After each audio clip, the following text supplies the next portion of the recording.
E a gente continua nesse assunto porque o presidente Jair Bolsonaro tem sido pressionado a apresentar metas de curto prazo na cúpula do clima. E quem tem a apuração pra gente é o nosso analista Igor Gadelha, não é isso, Igor?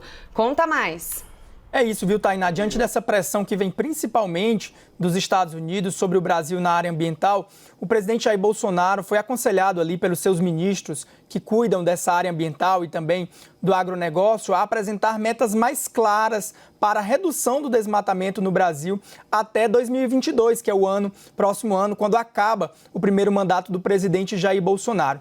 Segundo auxiliares presidenciais, a ideia é que o presidente Jair Bolsonaro surpreenda o governo americano, supere o teor daquela carta enviada por Bolsonaro recentemente ao presidente dos Estados Unidos. Nessa carta, o presidente Jair Bolsonaro ele promete, acabar com o desmatamento ilegal aqui no Brasil até 2030.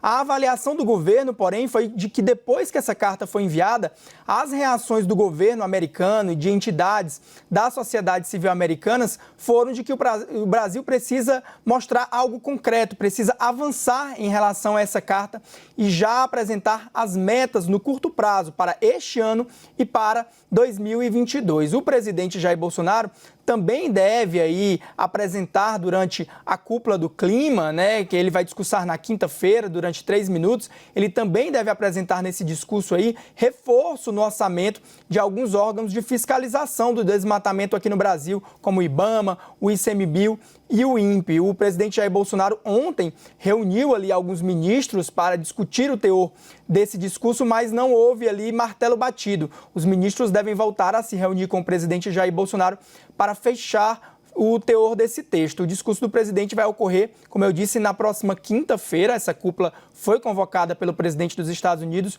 Joe Biden, e o presidente só terá 3 minutos para discursar, então vai ter que ter aí um poder de síntese para apresentar e mandar um recado para o mundo todo.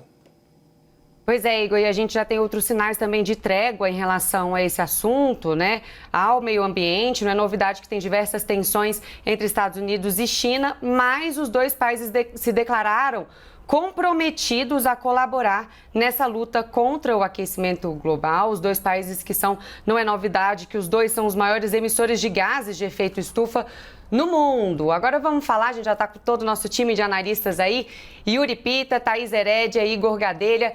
Yuri, quero perguntar para você sobre o setor empresarial. O setor empresarial brasileiro tem uma estratégia de metas claras, principalmente no que se refere à imagem do Brasil no exterior, não é isso? O que se espera da cúpula do clima e qual que é a expectativa do setor empresarial?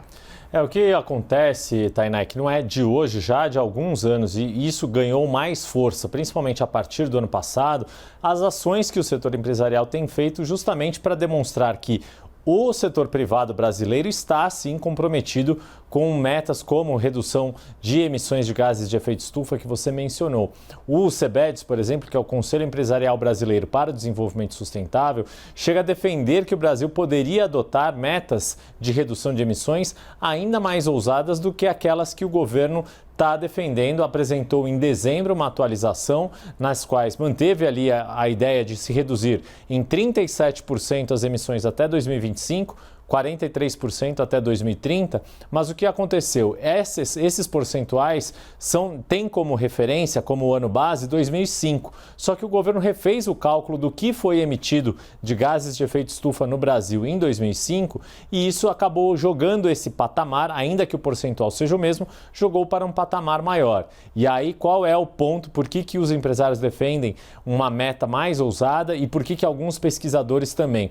Eu conversei com o Raoni Rajão, que é da Universidade Federal de Minas Gerais, na semana passada, e ele fez um estudo com a sua equipe demonstrando que com essa mudança de cálculo, o Brasil poderia chegar a aumentar em 20% o que tem desmatado anualmente na Amazônia, sem comprometer o cumprimento dessa meta do clima.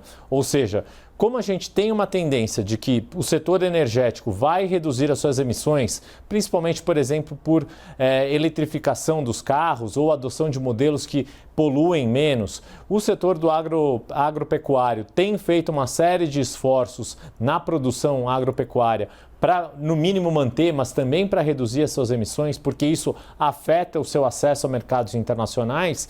Como a meta ficou, embora o percentual seja igual, de novo, mas o cálculo fez subir o limite volume, né, o número absoluto, poderia se elevar ali o quanto o desmatamento poderia manter o crescimento no Brasil. Ele vem crescendo durante o governo Bolsonaro, sem comprometer essa meta de redução de emissões que faz parte do Pacto do Acordo de Paris.